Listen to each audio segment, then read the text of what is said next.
আদিবাসী তথা পুরুলিয়ার বাসিন্দাদের স্বার্থ এবং পরিবেশ রক্ষার তাগিদ থেকেই এবার ভোটে লড়ছেন অজিত প্রসাদ মাহাতো।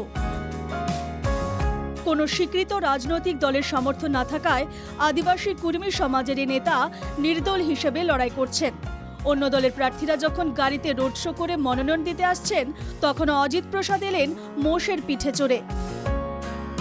এবং সেইটাই আজকে মানভূমের স্বতন্ত্র জাতিসত্তা, তার সঙ্গে কুর্মী, হিটমিটান বা এখানে কামার, কুমার, তেলি, তাঁতি, জোলহা, মুন্ডা, ওরাং, সাঁওতাল সমস্ত মূলবাসী মূলবাসী জনজাতি গোষ্ঠীর যে নিজস্ব সংস্কৃতি তাকে রক্ষা করার জন্যই আমি কাড়ার পিঠে আসে এবং আমি সেটাকে ঊর্ধ্বে উঠাতে চাই।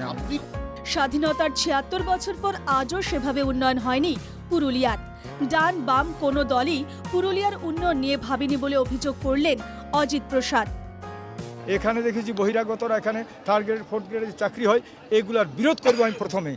এখানে যে আজকে পরিবেশকে নষ্ট করছে, আজকে জল নাই, তার মানে যে কাঁসায় সবর্ণখাকে টাইরে সমস্ত বালি নিয়ে যাচ্ছে, এগুলা পরিবেশ বাঁচবে কী করে? আমি পরিবেশকে বাঁচাবো, ওরা জঙ্গলমহল বাঁচবে, এখানে ওয়েদার বাঁচবে, এখানে ভৌগোলিক বাঁচবে, এখানে সমস্তকে বাঁচাবো আমি। মাথায় করম যাওয়া ডালা, ভেড়া, মোরগ নিয়ে মোষের ওপর চেপে মিছিল। অজিত প্রসাদের মনোনয়ন পর্ব ঘিরে ভিন্ন চমক ছিল পুরুলিয়া শহরে। জঙ্গলমহলের আমাদের যে সমস্ত ঐতিহ্য আছে, বিশেষ করে ভেড়া লড়াই, মুরুগ লড়াই, কাড়া লড়াই সহ আরও যে সমস্ত 12টি আরও লোকসংস্কৃতির দল আছে, মানে 12টি ভিন্ন লোকসংস্কৃতির দল আছে। প্রায় লোকসংস্কৃতির যে দলগুলো রয়েছে সেই দলগুলো রয়েছে 30 থেকে 40। অজিত প্রসাদের বর্ণাঢ্য মিছিলের সঙ্গেই ছিল পুরুলিয়ার ঐতিহ্যবাহী ঘোড়া নাচ।